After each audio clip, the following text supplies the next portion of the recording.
राम राम भाई, सबने दिन लिकड़ गया था ऑफिस जाने में। आज वार हो रही थी, घर से बाहर निकलते मैंने आंटी देखी। आंटी पता नहीं क्या टोन लग रही थी, पर मैं इसे छोड़ के भागी भागी अपने ऑफिस आई। ऑफिस आते मैंने देखा कि भाई लाइट जली हुई थी। इसका मतलब साफ था कि ऑफिस में लोग आ चुके थे।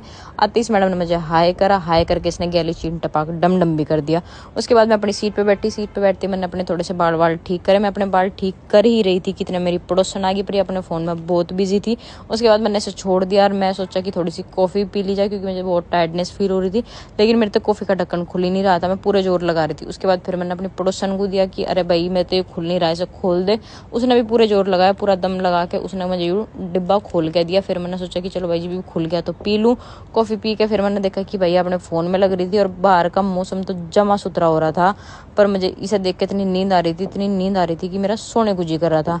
लेकिन ऑफिस में तो कोई सो ही नहीं सकता। इसमारे करके मैं भी सीरियल बतलाने लग रही थी अपना। हम दोनों जो जी मारा था वो बात कर रहे थे, हंसे लग रहे थे। हंसते हंसते फिर इसने मुझे कहा कि चल मैं तेरे लिए ब्रेड जैम लाई, तो वो खा ले। फिर मैंने कहा कि जब तू भाई ले आई तो मुझे दे दे, मैं खा लूँगी।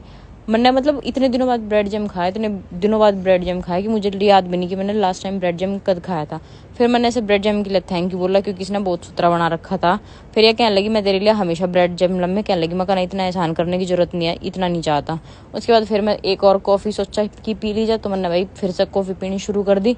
कॉफ़ी पी के तो मतलब एकदम मज़ा सा आ जा, बिल्कुल दिल खुश हो जा। फिर मेरी बराबर में बैठ के यूँ पता नहीं क्या कहने लग रहा था, यूँ कुछ नहीं कह रहा था, यू मतलब ये जो और दो बराबर में बैठे हैं ना उनकी बात कर रहा था कि भाई ये तो हंसुई जा। इस बीच में मीटिंग आ गई थी। फिर मैं कहा भाई चलो जब मीटिंग आई गई तो इसे अटेंड कर लीजा। उसके बाद मैंने मीटिंग में पूरे भाषण झाड़े जितने मेरे पे आवे थे। रोज का ही काम है, खैर तुम्हारा भाषण झाड़ने का, अब जर्नलिस्ट है इतना तो करना ही पड़ेगा। उसके बाद मैं यहाँ फिर यू मतलब मेरा मैनेजर है, यू भी कुछ कह रहा था, तो मैंने इसकी बात सुनी। फिर मैंने कहा चलो ठीक है भाई, बाय बाय। फिर अगले उसमें मिलेंगे मीटिंग में। तो यहाँ से बाय करके फिर हम यहाँ बैठ कर बतलाने लगे थे। यहाँ मतलब हम वैसे कोई बात नहीं कर रहे, ऑफिस की गॉसिप चल रही थी, जो मतलब नॉर्मल ऑफिस में जो चलता रहा। उसके बीच में ये फ्रूट टाइम आ गया था। फिर भाई बाहर का मौसम सुथरा हो रहा था, तो हमने सोचा कि थोड़ा सा बाहर चला जाए। लेकिन बाहर जाने से पहले पंच करना था। बाहर आती तो देखो एकदम बारिश हो रही थी, हल्की हल्की सी, पर हम आगे थे इस बारिश में। यहाँ आती मैंने देखा कि भाई मेरा फेवरेट वाला चिप्स था। हालांकि मैंने ग्रीन वाला तो मुझे कभी बढ़िया नहीं लगता, इसलिए मैं तो उसे हमेशा साइड ही कर दूँ, और साइड करके ब्लू वाला हमेशा मुझे बहुत बढ़िया लगे, तो मैं ब्लू वाला ले लूँ। उसके बाद भाई ये दो मैडम आने लग रही थी अपना स्टाइल मारती। मैंने कहा ठीक है भाई आ जाओ ऑफिस आके फिर मैं वापस अपनी सीट पर बैठी। पर मैं बोर हो रही थी, इसलिए मैंने गाने वाने का जुगाड़ करा, गाने वाने सुनने शुरू करे और अपना काम शुरू करा। उसके बाद ऑफिस के बाद फिर मेरा था डीमार्ट जाने का मन, क्योंकि मम्मी ने बहुत सारा सामान लाने को कहा था। डीमार्ट आगे थे या अरे रेलगाड़ी भी जाने लग रही थी।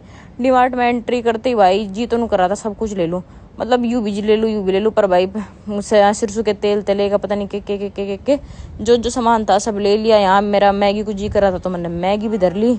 फिर यहाँ मैं सोच रही थी केलू नहीं, यहाँ मेयोनीज ढूंढ रही थी। मेयोनीज मुझे मेरी वाली जो सी मैं खाया करूँ वो मिल नहीं रही थी। वो ढूंढने के बाद मतलब मेरी आंखों के सामने रखी थी, पर मुझे थकान इतनी हो रही थी कि भाई मेरी समझ में ही नहीं आ रहा था। फिर मैंने देखा, चेक करा और मैंने मेयोनीज उठा ली। उसके बाद मैं पता नहीं कुछ और ढूंढ रही थी। उसके बाद मैं अपनी गड्डी को लेकर आगे बढ़ गई थी। यहाँ फिर मैं थोड़े से कपड़े वपड़े से देखने आ गई थी, लेकिन मेरी पसंद में कोई कपड़ा नहीं आया हमारे करके। फिर मैंने कहा छोड़ यार नैन्सी, टाइम बर्बाद ना करे, घर चल।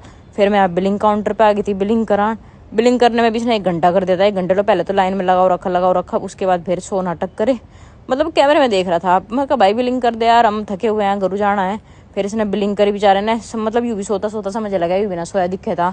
अरे यार सब काम करें तो जाहिर सी बात है कि मतलब कोई सोया नहीं सोया। उसके बाद मुझे गर्मी लग रही तो मैंने कोल्ड कॉफ़ी पीने का जुगाड़ कर लिया था। मैं मैगडी गई थी, मैगडी तक आके मैंने फिर मम्मी वाला काम शुरू कर दिया था। और सबसे बड़ी बात इसमें आज मेरी ख्याल सबसे भुंडा काम ही हुआ कि मैं जो आटा लेने गई थी मुझे वो मिला नहीं।